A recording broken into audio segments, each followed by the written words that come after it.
मजबूत करने की बात है, तो मैं उस दिशा में बहुत प्रयासरत हूँ। मैं सर कुछ और सवाल आपसे पूछूंगा, लेकिन दर्शकों के पास भी कुछ सवाल हैं, वो लेने के लिए हम चलते हैं। तमन्ना, हमारे दर्शकों के पास जाने के पहले एक बस मैं सवाल जोड़ना चाहूंगी। कॉल ड्रॉप की बात की संजय जी ने, और हमारा अभियान रहा है उसमें जब हम टेलीकॉम कंपनियों के रिप्रेजेंटेटिव से बात करते हैं तो उनका कहना है कि अगर लोग हमें टावर नहीं लगाने देंगे अपने छतों पर रेडिएशन के डर से, तो कॉल तो ड्रॉप होंगे ही। इसका क्या स्पेसिफिक कोई समाधान सोचा जा रहा है? देखिए, उसमें मुझे एक बात कहना है, और बहुत साफ साफ सीएनबीसी को के मंच से कहना है, अगर लोग टावर नहीं लगाने देंगे तो कॉल ड्रॉप होगा, और टावर नहीं लगाने के खिलाफ जो अभियान चल रहा है वो गलत है, और ये मैं देश के टेलीकॉम मंत्री के रूप में लोगों को बताना चाहता हूं। क्या रेडिएशन का एक मिनट, वर्ल्ड हेल्थ ऑर्गेनाइजेशन ने दुनिया की 30 रिपोर्ट का अध्ययन किया है और कहने के बाद बताया है कि इस रेडिएशन से कोई हानि नहीं होती है। मद्रास हाईकोर्ट ने, इलाहाबाद हाईकोर्ट ने, एक दो और हाईकोर्ट ने इस पर पीआईएल एंटरटेन किया, अप्लाई किया, कहा कि ये विषय पर हम हस्तक्षेप नहीं करेंगे। मैंने स्वयं आईआईटी के प्रोफेसर से कंसल्ट किया है, और मैं इसमें मेरा बहुत ओपन माइंड है कि अगर किसी के पास कोई क्लियर एविडेंस हो तो मुझे बताएं। आपको बता दें, रेडिएशन के व्यापक उसके लिए स्टडी के लिए ऑलरेडी भारत का साइंस विभाग काम कर रहा है हमारे सहयोग से। लेकिन आप एक बात समझिए, और ये बहुत जरूरी है, आप टीवी ऑन करेंगे आपको हल्का रेडिएशन लगता है, आप तेरलिन का कपड़ा पहनेंगे आपको रेडिएशन लगता है, आप जाएंगे अपने एक्सरे के लिए आपको रेडिएशन लगेगा। वो हानिकारक है कि नहीं, ये इश्यू है। टावर हानिकारक नहीं है। क्या अमेरिका में टावर है? नहीं। यूरोप में टावर है कि नहीं? वहां तो टेलीडेंसिटी हमसे अधिक है।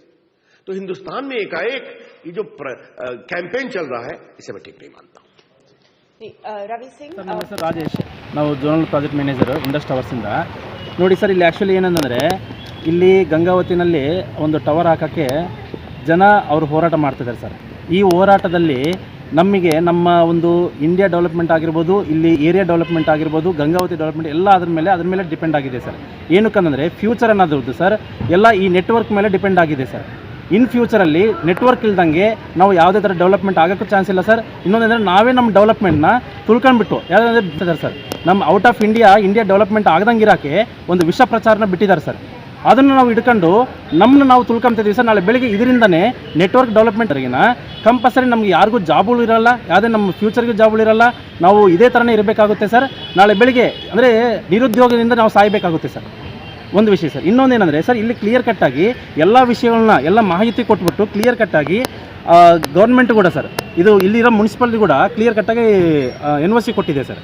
ಅದು ಆಗೋದ್ಮೇಲೆ ಸರ್, ಇದು ಮಾಮೂಲು ಕೋರ್ಟ್ ಕೂಡ ಸರ್ ರೀಸೆಂಟಾಗಿ ಇದೇ ಥರನೇ ಒಂದು ಹುಬ್ಳಿ ಧಾರವಾಡ ಹೈಕೋರ್ಟಿಗೆ ಹೋಗಿದ್ದಾಗೆ ಅಲ್ಲಿ PSI ಮನೆ ಪಕ್ಕ ಒಂದು ಟವರ್ ಆಗ್ತಿದ್ರೆ ಅವ್ರೂ ಇದನ್ನು ನಿಂದಿಸಬೇಕಂತ ಟ್ರೈ ಮಾಡಿದ್ರು ಸರ್. ಆವಾಗ ಕೋರ್ಟಿಗೆ ಹೋಗಿದ್ದಾಗೆ ಕ್ಲಿಯರ್ ಕಟ್ ಕೋರ್ಟು 13 ಪೇಜ್ ಬರ್ಕೊಟ್ಟಿದೆ ಸರ್. ಇದರಿಂದ ಯಾವುದೇ ಥರ ಹಾನಿ ಇಲ್ಲ, ಕ್ಲಿಯರ್ ಕಟ್ಟಾಗಿ ಇದು ಎಲ್ಲ ಲೀಗಲಾಗಿ ನಡೀತಾ ಇದೆ, ಇದರಿಂದ ಯಾವುದೇ ಥರ ಸಮಸ್ಯೆ ಇಲ್ಲ ಅಂತೇಳಿ ಹೇಳಿ ಕ್ಲಿಯರ್ ಕಟ್ಟಾಗಿ ಬರ್ಕೊಟ್ಟಿದೆ ಸರ್. ಇದರಲ್ಲಿ ನೀವು ನೋಡ್ಬೋದು ಸರ್, ಕ್ಲಿಯರ್ ಕಟ್ ಆರ್ಡರ್ಸ್ಗಳು ಇದ್ದಾವೆ. ಈ ಆರ್ಡರ್ಸ್ ಕೊಟ್ಟ ಮೇಲೆ ಇವಾಗ ಇವತ್ತಿನ ದಿವಸ ಅಲ್ಲಿ ಟವರ್ ಆಗಿಬಿಟ್ಟು ಎಷ್ಟು 10 ದಿವಸ ಆಗಿದೆ ಸರ್ ಅಲ್ಲಿ ಟವರ್ ಆಗಿಬಿಟ್ಟು ಇವತ್ತಿನ ದಿವಸ ಅಲ್ಲಿ ನೆಟ್ವರ್ಕ್ ಚೆನ್ನಾಗಿ ಕೊಡೋಕ್ಕಾಗ್ತಿದೆ ಸರ್. ಇಲ್ಲಿ ನಾವು ಇಂಡಿಯಾದಲ್ಲಿ ಸರ್ ಕ್ಲಿಯರ್ ಕಟ್ಟಾಗಿ ಹೇಳಬೇಕಂದ್ರೆ ಔಟ್ ಆಫ್ ಇಂಡಿಯಾ ಸರ್ ನಾವು 6Gಗೆ 7Gಗೆ ಹೋಗ್ತಿದ್ದಾರೆ. ಇಲ್ಲಿ ಇಂಡಿಯಾದಲ್ಲಿ ಕರೆಕ್ಟಾಗಿ 4Gನೂ ಕೊಡೋಕ್ಕಾಗ್ತಾ ಇಲ್ಲ ಸರ್. ಒಂದೇ ರೀಸನ್ ಸರ್, ಇದು ನೀಟಾಗಿ ಸಪೋರ್ಟ್ ಮಾಡಿದ್ರೆ ಸರ್ ತಿಳ್ಕೋಬೇಕು. ಯಾರೋ ಬಂದಿದ್ದು ವಿಷಯ ಪ್ರಚಾರ ಮಾಡೋ ಬದಲು ಇಲ್ಲಿ ನಮ್ಮ ಗೌರ್ಮೆಂಟ್ ಆಫ್ ಇಂಡಿಯಾ ಕ್ಲಿಯರ್ ಕಟ್ಟಾಗಿ ಡಿಪಾರ್ಟ್ಮೆಂಟ್ ಆಫ್ ಟೆಲಿಕಮ್ಯುನಿಕೇಷನ್ ಅವರು ತರಂಗ ಸಂಚಾರ ಪೋರ್ಟಲ್ ಅಂತೇಳಿ ಹೇಳಿ ಆ ಪೋರ್ಟಲಲ್ಲಿ ಇದೇ ಥರ ಸಮಸ್ಯೆಗಳನ್ನ ಅಂದರೆ ಈ ಥರ ಸಮಸ್ಯೆಗಳು ಜಾಸ್ತಿ ಆಗ್ತಿದ್ದಾವೆ ಅಂತೇಳಿ ಹೇಳಿ ಅದರ ಕ್ಲಿಯರ್ ಕಟ್ಟಾಗಿ ಒಂದು ಪೋರ್ಟಲ್ ಲಾಂಚ್ ಮಾಡಿದ್ದಾರೆ ಸರ್. ನಮಗೆ ಬೇಕಾದ ಪ್ರತಿಯೊಂದು ಕ್ವಶನ್ಗೆ ಅದರಲ್ಲಿ ಆನ್ಸರ್ ಇರುತ್ತೆ ಸರ್. ಅಂದರೆ ಈ ರೇಡಿಯೇಷನ್ ಅಂದರೆ ಏನು, ಇದರಿಂದ ಯಾವ ಥರ ಹಾನಿಕಾರಕ ಐತಾ ಇಲ್ಲ, ಇವೆಲ್ಲವೂ ಕ್ಲಿಯರ್ ಕಟ್ಟಾಗಿ ಅವರೇ ಅಧಿಕಾರಿಗಳನ್ನೇ ಕ್ಲಿಯರ್ ಕಟ್ಟಾಗಿ ಮೆನ್ಷನ್ ಮಾಡಿದ್ದಾರೆ ಸರ್. ಅದು ಹೇಳಿದ್ದಾರೆ ಸರ್. ಇನ್ ಕೇಸ್ ಇವ್ರಿಗೆ ಇನ್ನೂ ಡೌಟ್ ಇದ್ರೆ ಸರ್, ಇಲ್ಲ ನಮಗೆ ಯಾವುದೋ ಬೇರೆ ಚೆಕ್ ಮಾಡಿರ್ತಾರೆ, ಇದನ್ನು ಚೆಕ್ ಮಾಡಿರಲ್ಲ ಅಂತ ಡೌಟ್ ಇದ್ರಿಗಿನ ಕೆಲಸ ಎಲ್ಲ ಆಗೋದ್ಮೇಲೆ ಇದಕ್ಕೆ ಅರ್ಜಿ ಹಾಕೋಕ್ಕೆ 4,000 ರೂಪಾಯಿ ಖರ್ಚಾಗುತ್ತೆ ಸರ್. ಆ 4,000 ರೂಪಾಯಿ ಬೇಕಾದರೆ ಇಂಡಸ್ ಟವರ್ಸಿಂದಲೇ ನಾವು ಕೊಡೋಕ್ಕೆ ರೆಡಿ ಇದ್ದೀವಿ. ಅವ್ರ ಹೆಸರು ಮೇಲೆ ಬೇಕಾದ್ರೆ ಅರ್ಜಿ ಆಗಿಬಿಟ್ಟು ಈ ಟವರಿಂದ ರಿಯಲ್ ಆಗಿ ಪ್ರಾಬ್ಲಮ್ ಆಯ್ತು ಅಂತಂದರೆ ಕಂಪಲ್ಸರಿ ಸರ್ ನಮ್ಮ ಲೈಸೆನ್ಸ್ ಸಮೇತಲಾಗುತ್ತೆ. ಈ ತರಂಗ ಸಂಚಾರ ಪೋರ್ಟಲ್ ಅನ್ನೋದು ಸಹ ಕ್ಲಿಯರ್ ಕಟ್ಟಾಗಿ ಇವರು ಹೋಗ್ಬಿಟ್ಟು ಅರ್ಜಿ ಕೂಡ ಆಗ್ಬೋದು. ಯಾವುದೇ ಟವರ್ ಮೇಲೆ, ಇದೊಂದೇ ಟವರ್ ಅಂತಲ್ಲ ಸರ್, ನಾವು ಇಡೀ ಇದ್ದಿದ್ದು ಈ ಜಿಲ್ಲಾದಲ್ಲಿ ಇದ್ದಿದ್ದು ಪ್ರತಿಯೊಂದು ಟವರ್ ಮೇಲೆ ಕೂಡ ಅವರು ಬೇಕಾದರೆ ಅರ್ಜಿ ಆಗ್ಬೋದು ಸರ್. ಇವತ್ತಿನ ದಿವಸ ಸರ್ ನಮ್ಮ ಒಂದು ಈ telecom network department of telecommunication ಅವರು ಇಂಡಿಯಾ ಏನಾದರೂ ಫ್ರೀಕ್ವೆನ್ಸಿ ಬಳಸ್ತಾರೆ ಸರ್ 10 ಪಟ್ಟು ಕಡಿಮೆಯಲ್ಲಿ ಬಳಸ್ತಿದ್ದಾರೆ ಇಂಡಿಯಾದಲ್ಲಿ. ಅಂದರೆ ಸರ್ ನಾವು ಭಾರಿ ಸೇಫ್ ಆಗಿದ್ದೀವಿ ಸರ್. ಬೆಳಕಿಗಿಂತ ಕಡಿಮೆ ಇರೋ ಫ್ರೀಕ್ವೆನ್ಸಿನ ನಾವು ನೆಟ್ವರ್ಕ್ ಟವರಲ್ಲಿ ಆಗಿರ್ಬೋದು, ಇಲ್ಲ ಫ್ರಿಜ್ಜು, TV, ಈ ರೇಡಿಯೋ ಇವೆಲ್ಲ ಅದನ್ನಲ್ಲಿ ಬಳಸ್ತೀವಿ ಸರ್. ಬೆಳಕಿಗಿಂತ ಜಾಸ್ತಿ ಇರೋದು ಫ್ರೀಕ್ವೆನ್ಸಿ ಏನು ಸರ್ ಎಕ್ಸ್ರೇ ಪ್ಲೇಸಲ್ಲಿ ನ್ಯೂಕ್ಲಿಯರ್ ಪವರ್ ಪ್ಲಾಂಟ್ಸಲ್ಲಿ ಈ ಥರ ಬಳಸ್ತೀವಿ. ಅಂದರೆ ಸರ್ ನಮಗೆ ಬೆಳಕೆ ಸಮಸ್ಯೆ ಇಲ್ಲ ಅಂದ್ಕೊಂಡಿದ್ದಾಗೆ ನಾವು ಆರಾಮಾಗಿ ಇದನ್ನು ಆಕ್ಸೆಪ್ಟ್ ಮಾಡ್ಬೋದು ಸರ್. ಏನಕ್ಕೆ ನಾವು ಡೈಲಿ ಲೈಫಲ್ಲಿ ಫ್ರಿಜ್ಜು, ಟಿ.ವಿ., ಮೊಬೈಲು ಎಲ್ಲ ಥರನೂ ಬಳಸ್ತಿದ್ದೀವಿ ಸರ್. ಇನ್ನೊಂದೇನೆಂದರೆ ಸರ್ ನಾವು ಇಲ್ಲಿ ಕೇಸು ಇದನ್ನು ನಾವು ಈ ಏರಿಯಾದಲ್ಲಿ ಒಂದೇ ಸ್ಪೆಷಲಾಗಿ ಇಡೀ ಇಂಡಿಯಾದಲ್ಲಿ 14 ಲಕ್ಷ ಟವರ್ ಇದಾವೆ ಸರ್. 14 ಲಕ್ಷ ಟವರ್, ಅದರಲ್ಲಿ ಇಂಡಸ್ ಟವರ್ಸ್ಗೆ 3 ಲಕ್ಷ ಟವರ್ ಮಾಡಿದ್ದಾರೆ. ಇನ್ ಕೇಸ್ ಈ ದಂಧ ಇಲ್ಲೀಗಲ್ ಆಗಿದ್ದರೆ ಸರ್ ಇವತ್ತಿನ ದಿವಸಕ್ಕೆ ಇದನ್ನು ಬ್ಯಾನ್ ಮಾಡಬಹುದಾಗಿತ್ತು ಸರ್. ಗೌರ್ಮೆಂಟ್ ಆಫ್ ಇಂಡಿಯಾ ಕೂಡ, ಗೌರ್ಮೆಂಟ್ ಆಫ್ ಇಂಡಿಯಾನೇ ಇದನ್ನು ರಿಲೇಟೆಡ್ ಸಪ್ರೇಟಾಗಿ ಒಂದು ಸೆನ್ಸರ್ ಒಂದು ಪೋರ್ಟಲೇ ಲಾಂಚ್ ಮಾಡಿದೆ ಅಂತಂದರೆ ಇದರಿಂದ ಏನು ಇಲ್ಲಿಕ್ಕಿಲ್ಲ ಸರ್. ಇವತ್ತಿನ ದಿವಸ ನಾವು ಬಂದುಬಿಟ್ಟು ಅವ್ರ ಏರಿಯಾದಲ್ಲಿ ಹಾಕಿದ್ರೆ ನಮ್ಮ ಏರಿಯಾದಲ್ಲಿ ಬೇರೆಯವ್ರು ಬಂದು ಹಾಕ್ತಾರೆ ಸರ್. ಅಂದರೆ ಏನು ಸರ್ ಇಲ್ಲೀಗಲ್ ಕೆಲಸನ ಯಾರೂ ಸಪೋರ್ಟ್ ಮಾಡಲ್ಲ ಸರ್.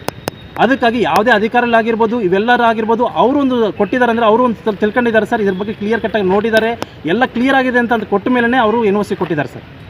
ಇದ್ರ ರಿಲೇಟೆಡ್ ಜನನೂ ಅರ್ಥ ಮಾಡ್ಕೋಬೇಕು ಸರ್. ಅವರು ಒಂದು ಇದನ್ನು ಸಹಕಾರ ಕೊಡಬೇಕಂತ ನಾವು ಬೇಡ್ಕೊಂತಿದ್ದೀವಿ ಸರ್. ನಿಮ್ಮ ಹೆಸರು?